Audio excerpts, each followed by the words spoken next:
کر یہ آپ لوگوں کے ساتھ سیٹ ایڈجسٹمنٹ آپ نہیں کرنا چاہ رہے، آپ سے رابطہ نہیں کر رہے ہیں، کیا صورتحال ہے؟ بسم اللہ الرحمن الرحیم۔ دیکھیے ہمارے یہاں بات یہ ہے کہ ماحول ایک دن پہلے جب اسمبلی اجلاس ابھی تک طلب نہیں کیا گیا تھا، لاہور کی پریس کانفرنس کے بعد علی امین گنڈاپور کی صورتحال آپ کے سامنے ہے کہ جمعیت علماء اسلام پر جو غلباری ہوئی، پھر جمعیت علماء اسلام کا رد عمل، جواب، پھر جواب الجواب، ماحول بہت خراب ہوا۔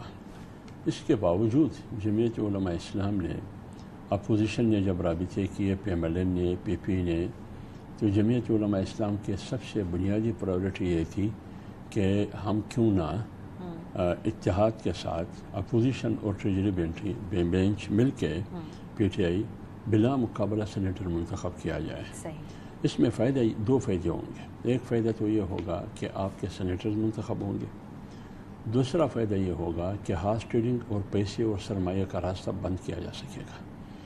اگر اس میں آپ اپنے سے کہ کاظمی صاحب نے کہا آپ اپنے نظریاتی ورکر کو ایڈجسٹ کرنا چاہتے ہیں تو اس صورت میں آپ اس کو ایڈجسٹ بھی کر سکتے ہیں۔ تو یہ بات ہماری تھی، پیپلز پارٹی نے مان لی، پی ایم ایل این نے مان لی، پھر وہاں جا کے گزشتہ رات یا اس سے گزشتہ رات بات ہوئی، فارمولہ یہی طے ہوا جیسے کہ آپ نے فرمایا 5 اور 6 والا۔ 5 اور 6 والا۔ تو جب 5 اور 6 کا فارمولہ طے کیا، یہ تو نہ آپ نے طے کیا، نہ میں نے، نہ باہر سے کوئی امپوز ہوا ہے۔ وہاں جو پارٹی ہے پی ٹی آئی، اس کی لیڈرشپ ہے، چیف منسٹر ہے، جو بھی ہے، انہوں نے بمرضی وہ فارمولہ طے کیا۔ کیوں کیا ہوگا آپ کا خیال ہے؟ کیا ممبران پہ اپنے اعتبار نہیں ہے؟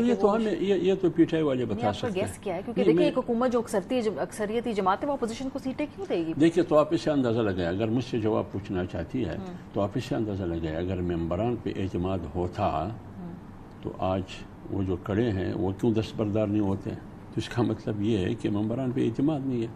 تو اس لیے انہوں نے کوشش یہ کی کہ یہ ایک ایسا متفقہ فارمولہ ہے جو ایک بدنامی ہے پیسے اور سرمایہ کا، جس سے سیاست بھی بدنام ہوگی، جمہوریت بھی بدنام ہوگی۔ پہلے سے سیاست اور سیاستدان بدنام ہے، جمہوریت بدنام ہے، ہائبرڈ نظام کہا جا رہا ہے، خود حکومتی وزراء کہتے ہیں کہ یہ ہائبرڈ نظام ہے۔ تو جب صورتحال یہ ہو تو اس صورتحال میں ہونا یہی چاہیے کہ آپ ایک ایسے فارمولے کے تحت الیکشن میں جا کے لڑے تاکہ آپ جیت بھی سکے اور یہ الزام بھی نہ لگ سکے۔ تو یہ تو بہت اچھا مثبت فارمولہ تھا۔ اب یہ گیم اب پی ٹی آئی کی کورٹ میں ہے کہ آپ اس فارمولے پہ جو آپ نے اتفاق کیا اپوزیشن جماعتوں سے، آپ اپنے پارٹی کے اراکین اسمبلی سے یا امیدوار جو پائپ لائن میں ہے، آپ ان سے منوا سکتے ہیں یا نہیں نہ منوا سکتے ہیں، یہ ان کا مسئلہ ہے، یہ ہمارا مسئلہ نہیں ہے۔ لیکن ہونا یہ چاہیے کہ پارٹیوں میں بھی ترجیحات ان دوستوں کو ہونا چاہیے جو دوست آپ کے ساتھ یعنی مشکلات میں رہے ہیں۔ یہ تو ایک اصولی فیصلہ ہے، میرے خیال میں اس سے کوئی بھی انکار نہیں کرے گا کہ ایک آدمی آپ کے ساتھ مشکلات میں رہے ہیں، آپ کے ساتھ ہر اس سخت اور چیلنج کا سامنا کیا ہے جو آج بھی ہمیں سامنا ہے۔ ایک وہ ہے کہ آج ہمارے ساتھ ہے، کل نہیں ہوں گے، پرسوں بھی نہیں تھا، جس کا کوئی بھروسہ نہیں ہے۔ تو پارٹیوں کو اس پر بھی سوچنا چاہیے۔ بالکل پی ٹی آئی کی اندرونی مسئلہ ہے، اس پر میں آگے کچھ نہیں بول سکتا۔ لیکن آپ کا فی الحال تحریک انصاف کے ساتھ کوئی بھی اس پر کولیبوریشن، کوئی اتحاد، کوئی آگے گفتگو، کوئی بات چیت، کوئی ساتھ چلنا؟ سینٹ کے الیکشن میں یہ بات ہوئی ہے، اب یہ پی ٹی آئی کی مرضی ہے یا پی ٹی آئی کی ثوابدید ہے یا ان کی کیپیسٹی ہے کہ وہ اپنے لوگوں کو بٹھا سکتے ہیں یا نہیں بٹھا سکتے ہیں، جو اضافہ کرے۔ کیا وہ جو فیصلہ کر چکے ہیں یا جو کہا جاتا ہے کہ خان نے یہ فہرست دیا ہے، کیا وہ اپنے ساتھیوں سے منوا سکتے ہیں یا نہیں منوا سکتے؟ یعنی اگر آپ خان کے لیے قربانی دیتے ہیں، آپ کہہ رہے ہیں کہ ہم جیل جا سکتے ہیں، ہم پھانسی پہ لٹک سکتے ہیں، تو انہوں نے ایک فہرست تما دیا بقول بیرسٹر سیف کے۔ اگر وہ خان کا فہرست ہے تو پھر اسی پہ عمل ہونا چاہیے۔ لیکن کاظمی صاحب ابھی تک ہمیں کیوں سوال کریں اگر وہ خان صاحب کی ہے نہیں ہے، پارٹی کے اندر کون فیصلے کر رہا ہے، کون اس کو منوا رہا ہے، کون امپلیمنٹ کر رہا ہے؟ یہ جو واضح دھڑے بندی ہے، ذرا اس پہ روشنی ڈالیں نا۔ who's calling the shots there؟ دیکھیں میرے خیال میں no one is calling the shots۔ اگر if there was one person who was calling the shots، میرے خیال میں پھر تو معاملات حل ہو جاتے۔ پولیٹیکل کمیٹی کے اندر بھی کافی زیادہ آپ نے دیکھا کہ اختلاف ہوا، اسی طریقے سے ان کے لیڈران کچھ کھل کے اختلافات کا اظہار کر رہے ہیں۔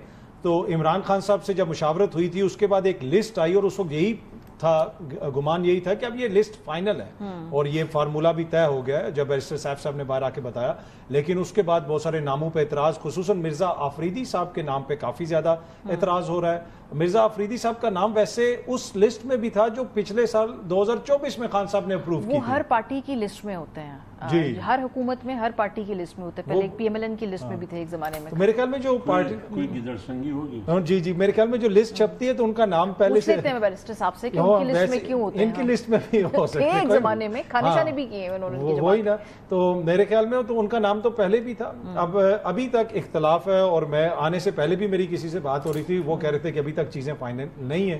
ابھی بھی میں نے کسی کو میسج کیا, شاید اگر وہ دیکھ رہے ہو تو وہ بتا دیں گے کہ فائنل ہوا ہے یا نہیں. اگر ان کا میسج آ گیا تو میں آپ سے نہیں, تو پھر ان کی جو تحریک ہے وہ فائنل ہے یا نہیں ہے اس وقت؟